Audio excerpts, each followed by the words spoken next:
कुरुक्षेत्र की पवित्र और भयावह भूमि पर, जहां रथों के पहियों की धूम, युद्ध के शंखों की गूंज और सैनिकों की उत्तेजना का वातावरण व्याप्त था, अर्जुन का रथ सेनाओं के मध्य स्थिर खड़ा था।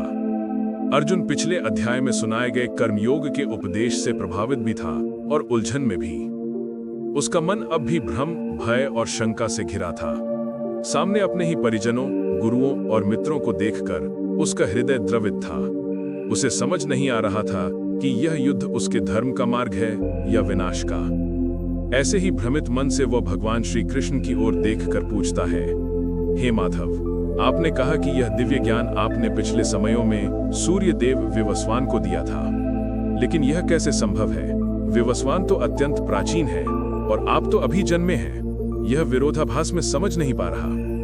यही प्रश्न अध्याय 4 ज्ञान योग की शुरुआत है। भगवान श्री कृष्ण अर्जुन की ओर प्रेमपूर्ण मुस्कान के साथ देखते हैं, जैसे एक ज्ञानी गुरु अपने शिष्य की भोली शंका पर मुस्कुरा देता है। वे कहते हैं, अर्जुन, तू और मैं, हम दोनों ने अनेक जन्म लिए हैं। अंतर बस इतना है कि तुझे अपने पिछले जन्म याद नहीं आते, लेकिन मैं सब जानता हूँ। मैं अजन्मा हूँ, अविनाशी हूँ, अनादि हूँ। मैं अपने स्वरूप से परे, प्रकृति के नियमों से परे हूँ। जब भी अधर्म बढ़ता है और धर्म घटता है, तब मैं अपनी दिव्य शक्ति से जन्म लेता हूँ, युग युग में, बार बार। यह सुनकर अर्जुन का मन विस्मय से भर जाता है। वह कृष्ण को अपना मित्र समझता था, पर अब कृष्ण स्वयं अपने दिव्य स्वरूप का रहस्य खोल रहे थे। कृष्ण बताते हैं कि उनका हर अवतार किसी संयोग का परिणाम नहीं, बल्कि एक सुनियोजित दिव्य उद्देश्य का हिस्सा होता है। वे कहते हैं, धर्म की रक्षा, दुष्टों के विनाश और धर्म की पुनर्स्थापना के लिए ही मैं जन्म लेता हूँ। परित्राणाय साधुनाम विनाशाय च दुष्कृताम धर्म संस्थापनार्थाय संभवामि युगे युगे। इस दिव्य उद्घोषणा में वह समूची सनातन परंपरा का सार समाहित है। आगे वे बताते हैं कि जो मनुष्य उनके दिव्य अवतार के रहस्य को समझ लेता है, उनके कर्मों की दिव्यता को पहचान लेता है, वह मृत्यु के बाद पुनर्जन्म के बंधन में नहीं पड़ता, बल्कि परम गति को प्राप्त होता है। इसी के साथ कृष्ण विषय को और गहराई में ले जाते हैं। वे अर्जुन को समझाते हैं कि कर्म और ज्ञान दोनों एक दूसरे के पूरक हैं। मनुष्य बिना कर्म किए एक क्षण भी नहीं रह सकता, क्योंकि प्रकृति उसे कर्म करने के लिए बाध्य करती है। परंतु ज्ञान के बिना कर्म त्रुटिपूर्ण हो जाता है।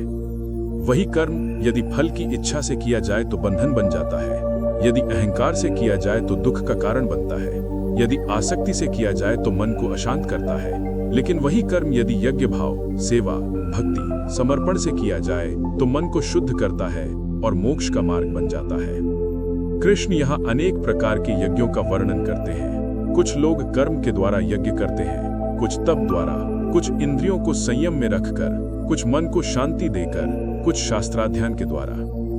वे कहते हैं कि हर प्रकार का यज्ञ मनुष्य को ऊंचाई की ओर ले जाता है, लेकिन सब यज्ञों में ज्ञान यज्ञ सर्वोच्च है। क्यों? क्योंकि ज्ञान मनुष्य को भीतर से मुक्त करता है। ज्ञान ही वह दीपक है जो अंधकार को मिटाता है। ज्ञान ही वह अग्नि है जो कर्मों के फल को भस्म कर देती है, जैसे तेज आग लकड़ियों को राख बना देती है।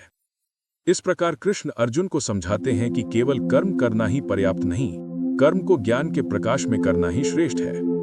फिर कृष्ण गुरु शिष्य परंपरा की महिमा बताते हुए कहते हैं कि यह दिव्य ज्ञान सूर्य से मनु को, मनु से इक्ष्वाकु को और फिर ऋषियों तक पहुंचा। धीरे धीरे यह परंपरा कमजोर हो गई, इसलिए आज यह ज्ञान वे अर्जुन को दे रहे हैं। वे अर्जुन को बताते हैं कि सच्चा ज्ञान प्राप्त करने के लिए विनम्रता, धैर्य, श्रद्धा और सेवा अत्यंत आवश्यक है। गुरु के सामने घमंड नहीं चलता। सच्चा शिष्य वही है जो सेवा, समर्पण और सत्य की खोज में तत्पर हो। गुरु शिष्य के मन से अज्ञान के अंधकार को दूर करते हैं। कृष्ण कहते हैं, ज्ञानवान गुरु के पास जाओ, विनम्र भाव से प्रश्न करो, उनकी सेवा करो, वे तुम्हें सत्य का मार्ग बताएंगे। ऋषि मुनियों की परंपरा में यही ज्ञान सदैव प्रवाहित हुआ है, विनम्रता से प्राप्त, सेवा से पोषित और श्रद्धा से सशक्त। इसी दौरान कृष्ण अर्जुन को बताते हैं कि संशय मनुष्य का सबसे बड़ा शत्रु है। संशय मन को भीतर से कमजोर बनाता है। संशय मनुष्य को निर्णयहीन बनाता है। संशय में जीने वाला व्यक्ति न इस लोक में सुख पाता है न परलोक में। कृष्ण अर्जुन से कहते हैं, अज्ञान के कारण तुम्हारे मन में जो संशय पैदा हो रहा है, उसी संशय को तुम्हें ज्ञान से काटना होगा। जैसे तेज तलवार गांठ को काट देती है, जैसे सूर्य अंधकार मिटा देता है, वैसे ही ज्ञान संशय को समाप्त कर देता है। आगे कृष्ण बताते हैं कि ज्ञान प्राप्त करने के लिए व्यक्ति का जीवन संतुलित होना चाहिए। उसे इंद्रियों पर संयम रखना चाहिए, मन को स्थिर रखना चाहिए और अपने भीतर की इच्छाओं और क्रोध को समझना चाहिए। वे अर्जुन से कहते हैं कि कर्म करते हुए मन को स्थिर रखने वाला व्यक्ति ही सच्चा योगी है। जो व्यक्ति कर्म करते हुए भी अहंकार से मुक्त रहता है, वही भगवान के निकट पहुंचता है। कृष्ण बताते हैं कि ज्ञान किसी ग्रंथ में बंधा नहीं रहता, वह व्यक्ति के जीवन में उतरता है। ज्ञान व्यक्ति को बदलता है, ज्ञान व्यवहार में प्रकट होता है। ज्ञान मनुष्य को भीतर से पवित्र, शांत, निडर और स्वतंत्र बनाता है। फिर कृष्ण अर्जुन को प्रेरित करते हैं कि वह अपने संशय, भय, शोक और भ्रम को त्याग दे। वे कहते हैं, यदि तू श्रद्धावान है, संयमी है और कर्म योग का पालन करता है तो ज्ञान अवश्य प्राप्त करेगा। ऐसा व्यक्ति कभी नष्ट नहीं होता। ज्ञान उसे ऊंचाई पर ले जाता है और अंततः वह भगवान को प्राप्त कर लेता है। इस प्रकार कृष्ण अर्जुन को मानसिक, आध्यात्मिक और व्यावहारिक तीनों स्तरों पर तैयार कर रहे थे, ताकि वह अपने धर्म को समझ सके और अपने कर्तव्य का पालन कर सके। अब कृष्ण अर्जुन को अंतिम संदेश देते हैं कि उठो, अपने हृदय के संशय को ज्ञान से काटो, अपने योद्धा धर्म को अपनाओ और युद्ध करो। यही तुम्हारा मार्ग है, यही तुम्हारा कर्तव्य है और यही तुम्हारी मुक्ति का मार्ग है।